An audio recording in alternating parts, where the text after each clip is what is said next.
Hi అండి. గుడ్లు పచ్చిరీలు ములక్కాడ కూర చేసేసుకుందాము. వీడియోకి అయితే రెడీ అయిపోయాను.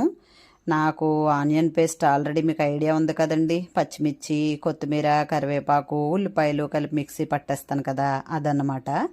అది గ్రీన్గా వస్తుందిగా, అది ఓకే. ఇదేమో అల్లం, వెల్లుల్లి, ధనియాలు, జీలకర్ర, లవంగాలు కలిపి మిక్సీ పట్టేసానండి. ఇదిగోనండి ఆనియన్ పేస్ట్ ఇలా ఉంటుంది గ్రీన్గా.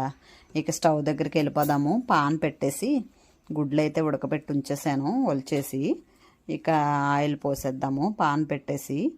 ఇదైతే కొంచెం పసుపు వేసుకోవాలి గుడ్లు వేయించుకోవడానికి. కొంచెం బాగా వేడెక్కాలి ఆయిల్ అయితే, అంటుకోకుండా ఉండటం కోసం. గుడ్లు అంటుకుపోతాయండి వేపినప్పుడు, అందుకు. ఇక గుడ్లు బాగా వేయించుకుని తీసేసుకుని పక్కన పెట్టేసుకోవాలి. ఇవి వేగిన తర్వాత తీసేసాక అప్పుడు ఆనియన్ పేస్ట్ వేసి వేయించుకోవాలి. బాగా వేగనివ్వండి. చూసారా, పసుపు వేసిన మూల ఇలా కలర్ఫుల్గా నీట్గా చాలా బాగా కనిపిస్తాయి. ఇవి తీసేయండి.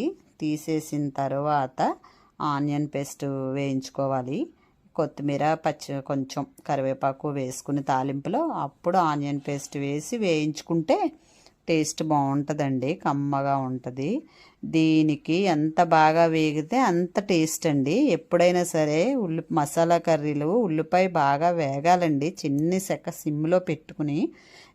నేను అలాగే చేస్తున్నాను, టేస్ట్ రావట్లేదట అంటారు. కాదండి, ఇదిగోండి ఇంతలా వేగిపోవాలి. ఇది మాడిపోయింది అనుకుంటున్నారేమో, కాదండి. గ్రీన్ చిల్లీ అన్నీ కలిపి ఉన్నాయి కదా, కొత్తిమీర, గ్రీన్ పేస్ట్ కదా, అది వేగితే అలాగా వచ్చేసింది అంతే.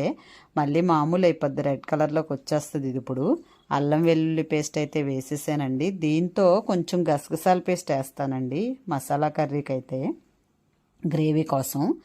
ఇది గసగసాల పేస్ట్ ఎలా అంటే, కొంచెం గసగసాలు నానపెట్టేసుకుని ఒక స్పూన్ అయితే వేసేసాను. కొంచెం గసగసాలు అయితే నానపెట్టేసుకుని వెల్లుల్లిపాయలు వేసుకుని మిక్సీ ఆడుకోండి, నలగదు కదా అందుకు. అలా ఆడితే మెత్తగా అవుతుంది, నలుగుద్ది, అందుకనమాట. దీనికైతే ఇప్పుడు కారం కూడా వేసేసానండి. ఒక 2 స్పూన్స్ వేసాను, స్పైసీగా ఉండాలి కాబట్టి. ములక్కాడ రొయ్యలు కూర అంటే. ఇక పచ్చిరొయ్యలండి ఇవి మా ఫ్రెండ్ ఇస్తుంది ఎప్పుడు కూడా. చెరువులు వాళ్ళకి అస్తమాని రొయ్యలు ఇస్తానే ఉంటుంది ఆవిడ నాకు. అవన్నమాట ఇవి వేయించేసుకుని పక్కన పెట్టేసుకుని ఉంచుకున్నాను ఫ్రిడ్జ్లో. ఇవి వాటర్ తీసేసి ఎచ్చిపెట్టేసి ఉంచేస్తాను అన్నమాట, అందుకు. అవన్నమాట ఇవి. ఇప్పుడైతే కొంచెం వేగనిచ్చాను కదా, ములక్కాడ వేసేసుకుందాము. ములక్కాడ వేసేసి కొంచెం ఇవి కూడా వేసిన తర్వాత లిటిల్ బిట్ వేగనిస్తేనే బాగుంటుంది, అందుకన్నమాట. ఇప్పుడు గుడ్లు కూడా వేసేద్దామండి. గుడ్లు వేసేసి కొంచెం ఉప్పు కూడా వేసేసి వాటర్ పోసేసుకోవటమే.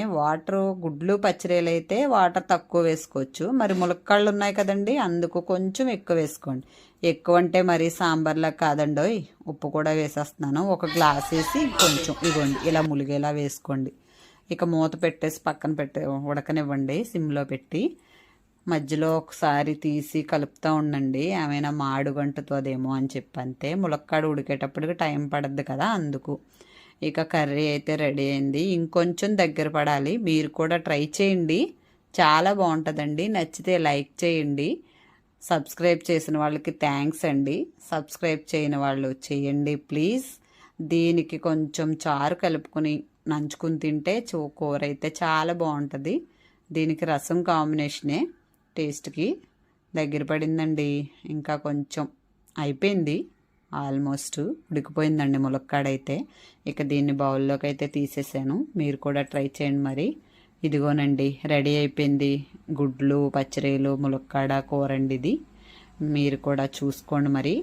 ఇంకా మరిన్ని చేస్తాను. మీ అందరి ప్రోత్సాహం చాలా బాగుందండి నాకు. సబ్స్క్రైబ్ చేసే వాళ్ళందరికీ థ్యాంక్స్ అండి. మళ్ళీ చెప్తున్నాను, సబ్స్క్రైబ్ చేయండి ప్లీజ్. Bye bye.